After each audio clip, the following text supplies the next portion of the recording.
Can you hear me clearly? Hear me clearly?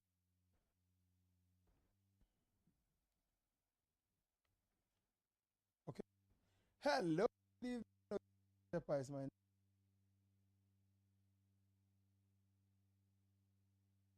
But right now, the work in progress. Try to make sure we bring this YouTube live series to you in the most effective way.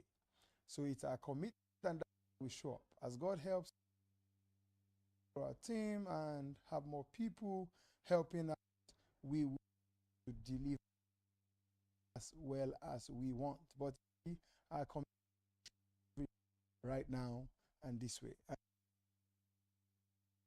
He's behind the camera, he's behind all of this. Make sure that I'm not sitting in front of a phone. And so bear with us.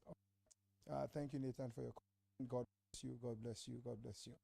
Okay, so let's pray. I should be able to take it and then see. Father, I thank you in the name of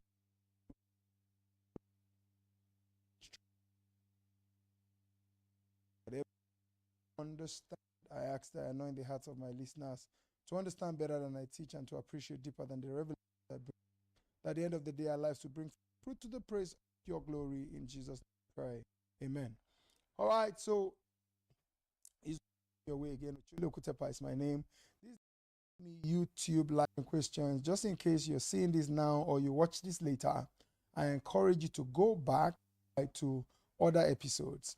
I mean, this will be the 12th video in the series, Instagram Live or Insta Live with me at the time. Then we migrated to this platform. And just in case you're watching, also to invite your friends this video to this community as we share and do live. All right, first tonight's a question of do these animals really be this relationship? 6 years is a long time. But here's the deal. The first point I'm going to make is you realize that what you are in is a mistake, all right? It doesn't matter how long you spend making a mistake, you move on from that mistake. You see, staying on doesn't automatically fix the mistake that you have spent time making. So the fact that you spend time making mistake does not mean you should stay there, because time isn't going to fix the mistake if that relationship is a mistake. However, before we get there, do not be in a rush, all right, to come to the conclusion that you've made a mistake when you have not done some other things. For example, if you are the only one who sees that this is a mistake, the chances are that you are the one making a mistake. All right, it doesn't matter how well informed we are, how objective we try to be. We shouldn't be the only ones seeing that something is a mistake. It's important to speak to relevant voices or professional voices, mature voices, all right, to run it by them. For instance, the Bible said that in the multitude of counsel, there is safety. You want to speak to a counselor, you want to speak to an elder, you want to speak to someone who you can relate the facts to and who can see objectively from outside of the relationship. Because the truth is that your mind and your heart, all right, is, colored by your experience in the relationship. So before you think that a relationship is a mistake, it's important to see someone that you can relate the facts to, relate your fears to, relate your concerns to, who can give you an objective advice as to what they think when it comes to the subject of whether you're making a mistake or not making a mistake. Until you do that, please do not come to the conclusion that you have made a mistake. And I'm not speaking about people who feel obligated to protect and defend the relationship that you've had or that you have. All right, because some people just have, an interest or have the interest to protect the relationship. That is not what I am talking about. I'm talking about people whose interest in your destiny and whose interest in upholding godly standard is stronger than their bias for you. All right, but here's the deal. Once you can objectively check your heart, pray about it, talk to someone, and come to the conclusion that, this is a mistaken part. And how do you realize that a relationship is a mistake? I'm going to give you some parameters. Number one, you thought you had God's approval, or you actually did not even have God's go ahead. Because like I've been teaching on this series, it is God who gives us the conviction of who should be in our life. Because ultimately, marriage is about fulfilling God's purpose and God's agenda.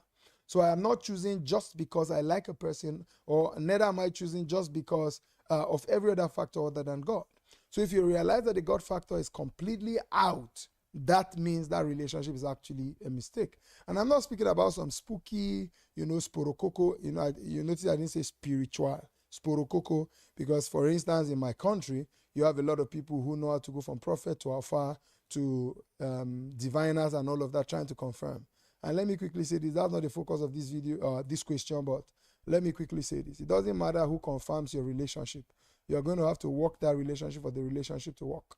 So confirmation is not simplicity, the solution to, getting it to work. But I am saying that, number one, for you to say a relationship is a mistake, you are coming to the realization that you miss God, in the sense that God didn't want you in this and you put yourself in this. Number two, if their character and conduct reveal that they cannot fulfill God's place. You see, Israel asked God for a king and he gave them Saul.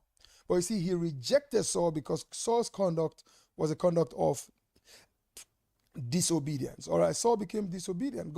Saul was not following the ways of God. So God rejected his kingship and anointed David in his stead. You see, you can choose a person whose choices repeatedly reveal that they are not obedient to God or not submitted to the standards of God. That it is by their fruit that we know them.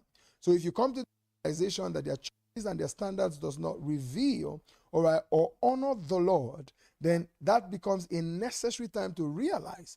For example, you are dating a person who either used to be born again or pretended to be born again, or you see at this point where you see that their conduct, their choices reveal that they do not want to go after the way of the Lord or honor the Lord. What do you do at that time? You actually declare a mistake. All right, it's a mistake indeed. All right, so it's important to come to the point where, number one, I talked about godly conviction. If it's not something you hold a conviction under God, that this is what God will have you do. Number two, if their choices and conduct consistently reveal that they do not honor the Lord, do not want to honor the Lord, or are not going after the patterns and the ways of the Lord. In essence, you don't see a godly future with them. Number three, if they are backsliding. You see, sometimes you come into people's lives, they are saved, they love the Lord, then all of a sudden they begin to depart from the way of the Lord. You see, the Bible admonishes us from such one, we should not even mix. That's the honest truth. How much more choose them as life partner? So it's important to realize that you must, regard where they were when you started and where they find themselves when you are in the process. Because it is who you choose that you will experience. So here's the deal. Now, every time people talk about needing to break a relationship and look at the time factor, one of the things I remind them is that the future you have to deal with is longer than the time you have spent in the relationship. Because when you become bothered and frustrated by, the time you spend making the mistake, I remind you of the time you are going to spend regretting the mistake.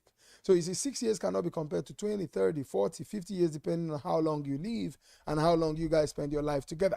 So it's extremely important to come to the place where you realize that the time I spend making the mistake is not as important as the time I will spend experiencing the mistake if I'm not careful to bring myself to the realization that the mistake is not as important as the decision I take. So forget the 6 years. Look at the years ahead, because your life and your destiny depends on the choice that you make. And your future is going to depend on you to select a person who is worthy of the future that you should have. So it's extremely important to put this in perspective, because until you put this in perspective, 6 years is going to look like a long time. So what am I saying to this person? 6 years is not long enough to trade your future. All right, if you come to the conclusion, after all I said, that you are making a mistake, 6 years is too small to trade 10, 15, 20, 30, 40, 50, depending on how long you live, of your life ahead. So my admonition to you, my brother, my sister, is to realize that the time spent making the mistake is not as important as defending the time that is ahead of you. All right, very, very important. I really that brings perspective to you. Once again, is the right point to pause and say to you, please do help us share this video. Please do help us share this channel. Let us get across to more people. Help us reach more people with the truth. I mean, there's so much content on this page. on this channel. We have couch conversation, teachings. We have Bible answers to every relationship question. We have this Ask Me series. We have so many topical videos, on parenting, on dating, courtship, marriage. We have an entire playlist devoted to getting married made easy. A conversation, 4-part series teaching to singles, all right, dealing with the agitation to get married, dealing with the pressure of getting married, and all of that. We have a lot of resources on the channel. And just help us get across to people. Take one for tonight. Let's see. Do you think ghosting people considering prevailing conditions in your life is good? Do you think that ghosting people considering prevailing situations in your life is good? Ghosting is never good. And let me first of all define ghosting. Ghosting is when a human being becomes a ghost. All right, what do I mean? Ghosting is when someone begins to slip away from your life without telling you they are done. All right, you are in a committed relationship with the person, and all of a sudden they stop picking your call, they stop responding to you, they stop, essentially being in your life without telling you. They're stopping. They leave you confused, they leave you concerned. Now, it doesn't matter what the circumstance is. The adult decent thing to do is to inform the person with whom you're in a relationship that you would like to exit the relationship. You see, the circumstance in your life notwithstanding, ghosting in a lot of respect is actually being wicked and unkind. You see, if you ever love a person, you never want to put them in a situation where they're hurt. You never want to put them in a situation where, even if you have to live their life, where you leave them bleeding. All right, so ghosting, no matter the circumstance. So whatever the circumstance is, it's important to realize that nobody forces you to be in the relationship. It is better to communicate with them. Yeah, you may be afraid of the resistance they may put up. You may be afraid of, their persistence, insistence, and trying to push you to remain. But you see, when it comes to relationship is an adult subject. All right, relationship is an adult subject. In essence, it is a game of decisions and choices. So if it's a game of decision and choices and an adult subject, then I have the capacity to communicate. All right. So it is better you speak to them. All right. If it's your financial circumstance, if it's your academic circumstance, whatever it is better to sit with them, speak with them, and let them know why, all right, you would have to take a break from the relationship. And let me say this with every sense of responsibility. Particularly that this person refers to circumstances of their life. Sometimes the circumstance should not take you out of the relationship. The relationship is part of what you need to fix the circumstance. Because you see, the Bible says that two are better than one. Because sometimes what happens is that we are running away from the very person who is supposed to help us fix the circumstances of our life.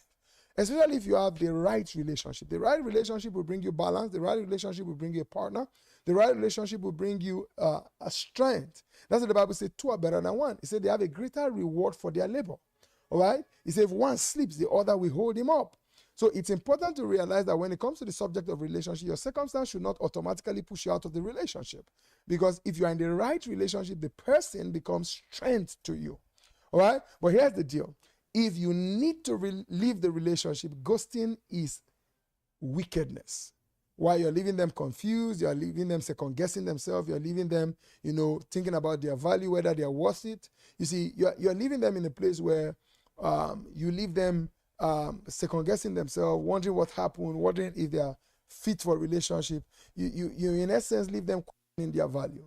All right, so if you really love them, when it comes to the subject of relationship, it's important to be able to speak to them. It's important to be able to, let them know why. All right. And stand your ground if it's a good reason. So it's important to realize that ghosting anybody is not the best decision. And taking that line of action is actually not just unkind, it is wicked. And I really hope you don't ghost anybody, all right? Ghosting is bad. You are not dead, so don't be a ghost, all right? Speak to them like a human would speak to another human. All right, I'm excited that we're able to still pull this off today, even though we started late and had some difficulty in running tonight's episode. But you see, I'm glad I have come your way. And tomorrow at 7 p.m. West African time, I'll be back here continuing the series of answering questions. Two quick announcements. On Friday, we have a mentoring session. You might want to reach out to us through a number on this channel, and we can tell you how to be a part of the mentoring session. What happens in the mentoring session? All right, the mentoring session is where I have a group of people who are called sense the calling of God on their life, are visionary people, are people with an assignment. And I just have the privilege to speak into their life, have conversations with them, and you see, navigate, all right, the journey of fulfilling your call and your purpose. So on Friday at 7 p.m., I believe, yes, we will be having the mentoring session. You might want to reach out and be a part of the community as we aim to fulfill our destiny under God. So I'm here tomorrow, Wednesday. I'm here on Thursday as we continue answering questions. And on Friday, we would have the mentoring session, which you can be a part of if you reach out to us. All right. And don't forget, in March the 14th, we have the Miracle Sit Out. We have the Miracle Sit Out, March the 14th, Miracle Sit Out. All right. It's a prayer, worship, and miracle service. Same venue in Abuja where we use the meeting point, where we just come and soak in God's presence. It's called Soak. All right, we soak in the river of His presence. We've seen miracles happen, and more miracles will happen in your life in the name of Jesus. So just don't think about soak. Invite other people to soak as we assess and receive the miracles of Jesus. All right, until I come your way tomorrow at 7 p.m. same time. God bless you. We love you. Good night, good morning, good afternoon, depending on where you are.